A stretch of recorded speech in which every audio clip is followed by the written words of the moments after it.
Welcome to CareTalk, your happy home for incisive debate about healthcare, business, and policy. I'm David Williams, president of Health Business Group. And I'm John Driscoll, the CEO of CareCentrix. Well, John, this is the summer fun edition. So what's going to happen in terms of getting people moving again, open up the economy, hitting the beaches? What are you looking forward to? I think I'm looking forward to more time at home, as you suggested, the happy at home moniker. I don't think we're ready to go back. I mean, David, we shut the entire economy down because this novel virus is dangerous.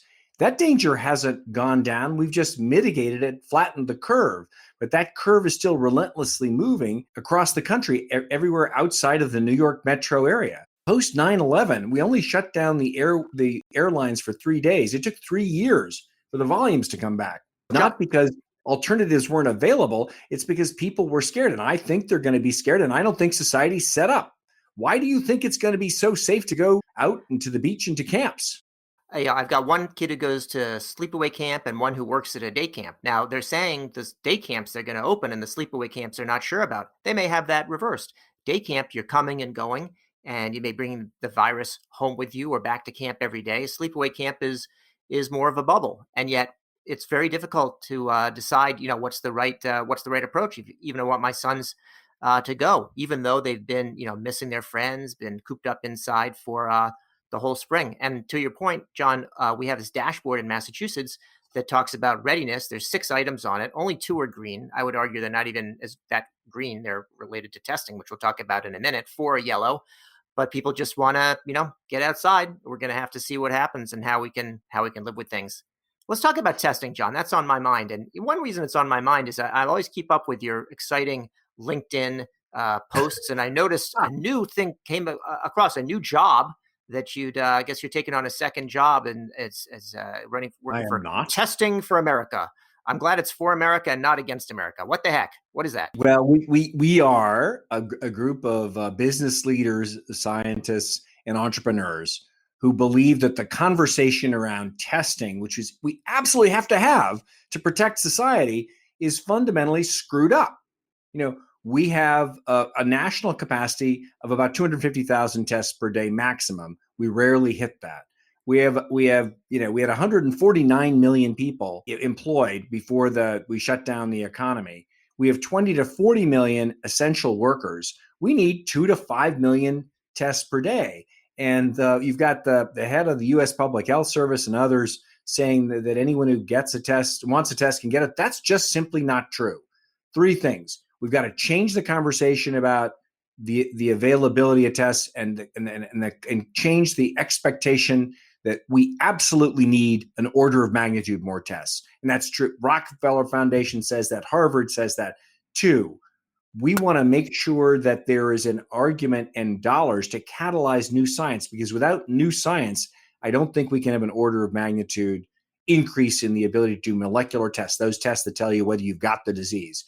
And 3, we want to make sure businesses and entrepreneurs are thinking about the logistics and supply chain so that when we get the science right, we can supply those tests at a low cost to everyone so you and your kids can feel safe when they go off to camp. We're not ready, and faking that we're ready when everybody wants us to be ready doesn't make us ready. When ready to reopen and go back to normal requires knowing whether you've got the virus. John, we've been at this for a while, since March, and I was very disturbed to read the dashboard information that we had from Massachusetts just this week talking about testing capacity. It's totally confusing. I don't understand, which tests are we talking about? How accurate are they? What's the turnaround time? What's the cost? What's the ease of getting it? Do I have to go and have this thing stuck up my nose and into my brain like I'm going to have a lobotomy? I mean, is that where we are? Which tests are working? Which aren't? I'm very confused still. Well, I think the reality today is that nasal pharyngeal swab that does literally go up and practically touch your brain and is very uncomfortable is the standard. The standard is do that RT-PCR with that deep nasal swab, send it through the reverse transcription, RNA, extract the RNA, test it, see whether you've got it, then do the test again 24 hours later to make sure that the first test was right, because even grabbing that sample is kind of hard. I think that still is the gold standard, David. There's a lot of interesting activity around saliva or spit tests. There's even a lot of good work around fecal tests, but the most likely tests to be successful at scale are saliva or blood tests. The ideal situation would be to find something that was less uncomfortable and more consistent, but we're really at the early stage. There are hundreds and hundreds of emergency use authorizations from the Federal Drug Administration to allow the testing of the tests, if you will, everything from the collection, how you get the whether it's spit or nasal, whether how it's transported, and then the machines that read it. What we're trying to do is make sure that the pressure is on to expand the aperture on what we expect in terms of the scale of testing needed, and that we catalyze a lot of new science, because there's a tremendous amount of new science. For example, leveraging next generation sequencing and new assays. Assays are those things that allow you to identify, organize the RNA, and then diagnostically figure out whether it's COVID hot or not.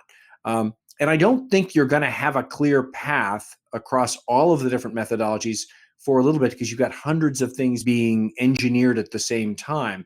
But if we keep the pressure on and make room for new science, I think there will be a path, not now, but very soon, to millions more tests per day. If what we expect and see possibly done in the science is permitted and supported by the FDA and by business. And I think you're going to see that.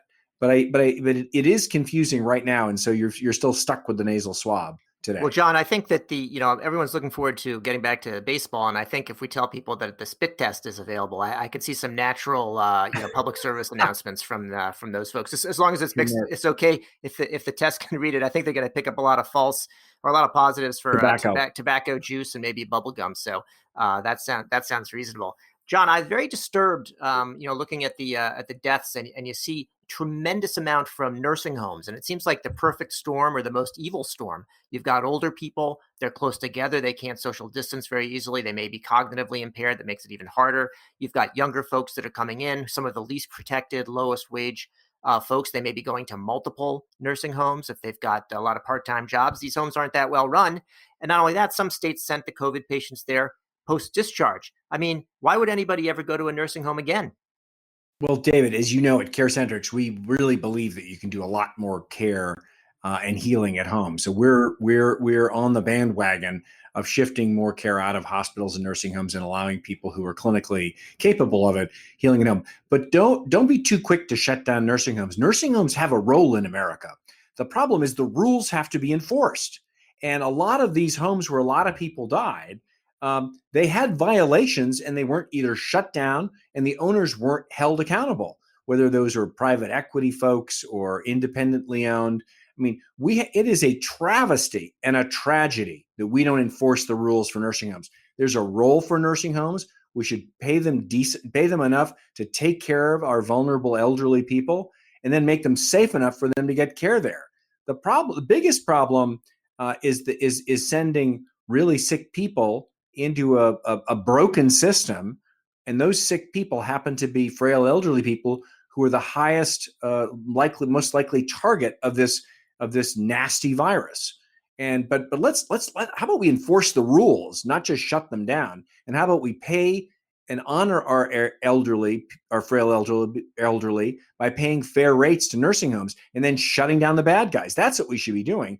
We'll shift more care to the home, but let's shift some of those folks who are making too much money and not creating safe homes. Let's ship some of those folks off to their own facilities organized by the federal or state government. Well, John, one of the things I'm looking forward to when getting back to somewhat normal is getting back to the lightning round, which is really something we do in person. I actually saw one topic that I thought would be perfect for it, which is that one of the bad news things about the coronavirus is that there's fewer traffic collisions, and less spring break, and that means longer waits for people who are waiting for organ donations, because not enough people are doing stupid things at a young age. So I don't know how to react to that, but I thought I'd just leave you with that thought. I'm actually okay with the fact that people aren't dying in car accidents. I'm really in favor of that. And I'm in favor of better organizing our organ donor system so that we can make sure more people voluntarily donate organs at time of death, and we organize the system so that it takes care of the most needy, and it isn't done in a slapdash fashion. But I will go clearly on record as not being in favor of people dying in car accidents. Oh, John, that was a softball for you, but I never know how you're gonna answer that. Well, in any case, that's it for another edition of Care Talk. I'm David Williams, president of Health Business Group. And I'm John Driscoll, the CEO of CareCentrix. Thanks for listening. Hey there, listeners. Want more Care Talk? There's more to be had in our other episodes, so be sure to look for those and subscribe to Care Talk on your favorite service.